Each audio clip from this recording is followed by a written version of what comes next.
The Chronosaur Paradox, the awakening of Ssyn'thar. In the steaming jungles of the late Cretaceous period, one mind burned brighter than the rest. Ssyn'thar, a Sartharian, with razor teeth and cranial ridge pulsing with bioluminescent thought flares. This was no ordinary dinosaur. He was the first to grasp numbers, the first to grasp equations. He scratched them in the mud with a claw. He was also the first to dream of machines. Around him his kind stalked prey, fought, and perished. But Ssyn'thar's mind spiraled outward, wondering about the stars, about causality, about time. He scavenged materials from fallen meteorites, fused them in lightning-lit storms, and built arrays of obsidian lenses and crystal capacitors. In the heart of his cavern laboratory, humming with geomagnetic energy, he constructed the impossible. A temporal displacement engine, wrapped in coils of magnetocrystal filaments, stabilized by plasma, siphoned vortices from the volcanic events. The first time resonance chamber roared to life, bending the very strata of reality, and Ssyn'thar stepped forward into the future. Act 1. Arrival in the Age of Mammals. The machine spat him out in a blaze of Cherenkov blue radiance above a neon metropolis. A human megacity of glass towers, orbital elevators, and fusion grids. Drones swarmed immediately, their AI cores pinging the anomalous radiation. Humans rushed with scanners, recording every quantum oscillation. They had never seen anything like this, anything like him. A living dinosaur wielding tech beyond their theoretical mathematics. At first, they thought it was an experiment, a biogenetic hoax. But Ssyn'thar's technology sang with tachyon harmonics no human could replicate. His chrono-matrix equations burned through their strongest AI interpreters. When he spoke, his words were translated by a neural lace. I have transcended the linear river of causality. I am Ssyn'thar. I seek to understand the destiny of my kind. The humans all looked at each other and exchanged glances. The irony struck them.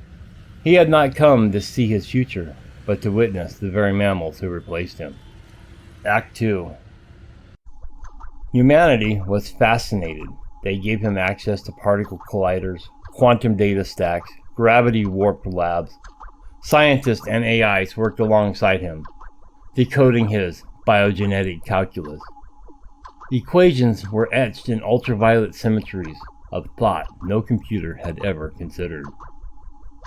Together, they constructed something new, the Omega Chrono-Array, a lattice of dark matter anchors orbiting Earth, stabilizing temporal vortices with negative energy and Casimir fields.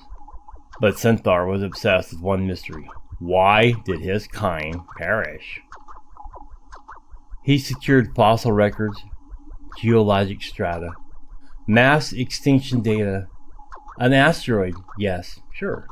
But why had the biosphere collapsed so completely? Why had no saurian descendants risen to rival mammals? He found it, a faint anomalous isotopes in the layer marking the Cretaceous extinction, exotic particles. The same signature as his own machine.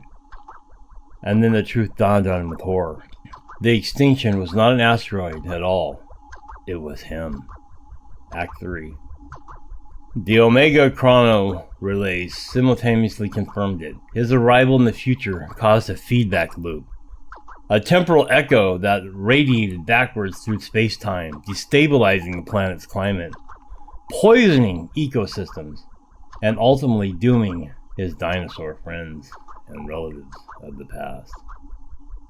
He was the extinction event. Rage and grief tore through him. Had he not built the machine, his kind might have ruled forever. Yet without extinction, there would be no humans. no future civilization, no partners in science.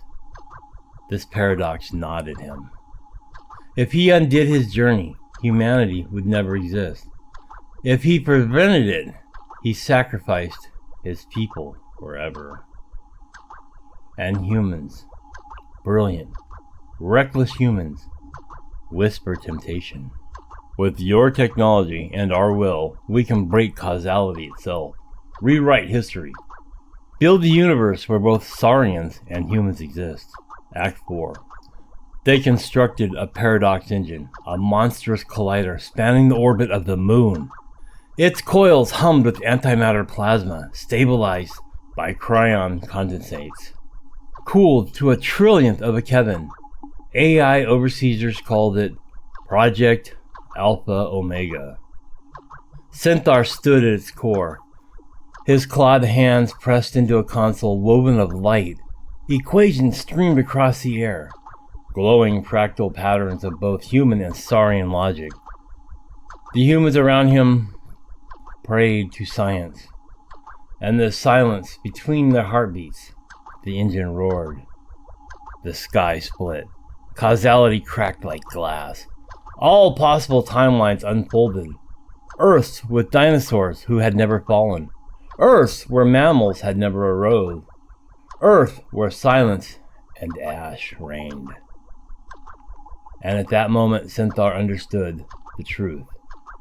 Reality was never a human story. The universe wanted humans. It demanded their presence. Every altered branch collapsed, converting back toward one inevitable line. Human ascendant, dinosaurs gone. Act 5. He could resist. He could burn infinity with his paradox engine. Fracture the cosmos into incoherent foam. But he saw the spark in the human's eyes. The same spark he had once carried in the jungles of the Cretaceous period. The drive to build, imagine, and transcend. And he knew it. This is why he existed. His species had been the chrysalis. Humans were the butterfly. With a final gesture, he collapsed the paradox engine, sealing the causality loop. His machine's temporal echo blossomed backward through time, ensuring the extinction of his kind, and ensuring the rise of mammals. His last words, recorded across the human databank, echoed with sorrow and pride. We did not vanish. We became you. Carry the flame. The paradox stabilized. The past remained fixed. Dinosaurs fell. Mammals rose. Humans thrived. But deep in the core of the paradox engine, hidden in its lattices of broken symmetries, lingered fragments of the Ssyn'tharian consciousness, a Ssyn'tharian ghost encoded in quantum time loops. And sometimes, when humanity pushes too far into forbidden physics, they hear his voice ripple through their equations. Beware of the loop. Time devours its own children.